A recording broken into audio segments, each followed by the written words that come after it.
বিশ্ব স্বাস্থ্য সংস্থার জরিপ বলছে 2030-এর পর গোটা পৃথিবীতে সবচেয়ে বেশি পরিমাণে যে রোগ ছড়িয়ে পড়বে, বেশি পরিমাণে যে রোগের রোগী গোটা পৃথিবীতে পাওয়া যাবে, সে রোগটার নাম হলো ডিপ্রেশন। আমি নিজের কিছু বদভ্যাস ছাড়তে চাই যা অনেক লম্বা সময় গড়ে উঠেছে, যেমন অতিরিক্ত ফিকশনাল বই পড়া, মুভি দেখা ইত্যাদি। মাঝে মাঝে মনে হয় আমার মানসিকতা বিকৃত হয়ে গেছে, আগে যে স্মরণ শক্তি ছিল তা নেই, মনোযোগ থাকে না, বিনা কারণে রাগ ওঠে, প্রোক্রাস্টিনেশন, সময়ের কাজ সময়ে না করা ও ডিপ্রেশনে ভুগছি। কিভাবে এসব থেকে পরিত্রাণ পেতে পারি? আধুনিক পৃথিবীর বেশিরভাগ মানুষ এই রোগে আক্রান্ত। যে ভাই প্রশ্ন করেছেন তিনি হয়তো নিজের কথা বলেছেন, বাকি হাকিকত হলো, বাস্তবতা হলো, আধুনিক পৃথিবীর উল্লেখযোগ্য সংখ্যক, বরং বলা যায় নির্দ্বিধায় বেশিরভাগ মানুষ এই বিপদে আজ আক্রান্ত। অর্থাৎ কোনো কাজে মনোযোগ বসে না, এবং কারোর হয়তো মোবাইল টেপার নেশা, কারোর হয়তো ফিকশনের বই পড়ার নেশা, কারোর হয়তো খেলাধুলার নেশা, কারোর হয়তো গেমসের নেশা। ডোপামিন এবং নেশা এগুলো আমাদেরকে আষ্টে পিষ্টে বেঁধে ফেলেছে এবং আমাদেরকে জঘন্য রকমভাবে অসুস্থ করে ফেলেছে। এগুলো থেকে উত্তরণের জন্য আমাদের নানাবিধ উদ্যোগ থাকা উচিত।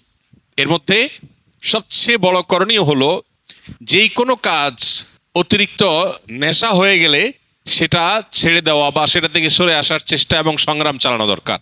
সবচেয়ে বড় কথা হলো, একজন ইমানদার একটা সুনির্দিষ্ট রুটিন, যেটা খুবই প্রোডাক্টিভ হবে, তার জীবনের বারাকা আসবে, এরকম একটা রুটিন সুন্নাহর সাথে, কোরআন এবং হাদিসের সাথে মিল রেখে তিনি নিজের জন্য যে করবেন এবং সেটার উপর আমল করবেন। এবং সুন্নাহসম্মত যে রুটিন হবে, সেই রুটিনের উপর তিনি যদি আমল করেন, তাহলে ডোপামিন থেকে বেঁচে থাকা তার জন্য ইজি হবে, সহজ হবে ইনশাআল্লাহ। এর বাইরে বিশেষ করে যে বিষয়গুলো তাকে অনেক বেশি আসক্তির দিকে নিয়ে যাচ্ছে, নিজে থেকে সেটা ট্রিটমেন্টের উদ্যোগ নিতে হবে। প্রয়োজনে কোনো মেন্টর, কোনো উপদেষ্টা, শরঈ উপদেষ্টা নিয়োগ দিতে হবে। নিয়োগ দেওয়া মানে বেতনভিত্তিক নিয়োগের কথা না, মানে কাউকে ফিক্স করা উচিত যে আপনি আমাকে গাইড করেন, যিনি কোরআন এবং হাদিসের আলোকে বিচক্ষণতার সাথে আমাকে গাইড করতে পারবেন। তাহলে সেক্ষেত্রে এই গাইডলাইনগুলো মানুষকে অনেক সময় হেল্প করে, নিজে অনেক সময় করে উঠতে পারে না। সবচেয়ে বড় কথা হলো এবং সর্বশেষ কথা হলো, আল্লাহ রাব্বুল আলামিনের কাছে আমাদের কায়মনোবাক্যে দোয়া করা দরকার, আল্লাহ যেন আমাদেরকে নেশাগুলো থেকে বেঁচে থাকার তৌফিক দান করেন। আমাদের টিনেজাররা, উঠতি বয়সের তরুণরা, এমন ছেলে মেয়ে খুঁজে পাওয়া এখন কঠিন যার ভেতরে কোনো নেশা নাই। প্রত্যেকে নানান নেশায়, নানান রকমের বদভ্যাসে আজ আক্রান্ত হয়ে গেছে। আধুনিক পৃথিবীর যে সমস্ত মায়া জাল আছে, এগুলো থেকে কে কতটা দূরে থাকতে পারছেন, স্মার্টফোন থেকে, সোশ্যাল মিডিয়া থেকে কে কতটা দূরে থাকতে পারছেন, এটার উপরে অনেকখানি নির্ভর করে আজকালকার যে সমস্ত ডোপামিন, যে সমস্ত আসক্তির বিষয়গুলো ছড়িয়ে ছিটিয়ে আছে, এগুলো থেকে বেঁচে থাকাটা। এজন্য মোবাইল ব্যবহার করলেও সেটা লিমিটেড টাইমে ব্যবহার করা উচিত। সোশ্যাল মিডিয়ার ব্যবহার করতে হলেও নির্দিষ্ট সময়, আজকাল অনেক অ্যাপ আছে যে নির্দিষ্ট সময়ের পর এটা লক হয়ে যাবে, সেগুলো ডাউনলোড করে আপনি লক করে ফেলেন। নিজের ব্যাপারে নিজের বিভিন্ন রকম বাইন্ডিংস আনেন। এটা ছাড়া আমরা কেউ আসলে রক্ষা পাবো না। আখেরাত তো শেষই, দুনিয়াও বরবাদ হয়ে যাচ্ছে।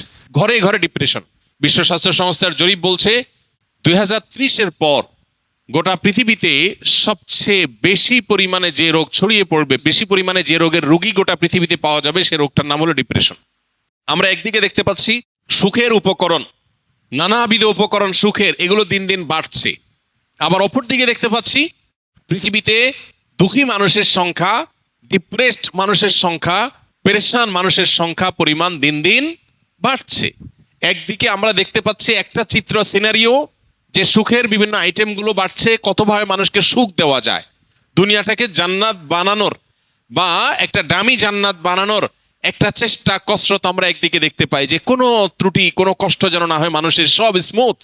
এটা একটা সিনারিও। আর আরেকটা সিনারিও হলো প্রত্যেকটা ঘরে ঘরে, বড়রা তো আর বড়রা, মানব ইতিহাসে কখনো বাচ্চারা যেখানে ডিপ্রেসড এরকম ছিল না, এখন ঘরে ঘরে, যত আধুনিক, যত উন্নত, যত অগ্রসর, তত বেশি বাচ্চাদের মধ্যেও ডিপ্রেশন বেশি পাওয়া যাচ্ছে, আত্মহত্যার প্রবণতা বাড়ছে। এটা আমাদেরকে বার্তা দেয়, জাগতিক এ সমস্ত উন্নতি অগ্রগতির কোনো টুলস মানুষকে সুখী করতে পারে না।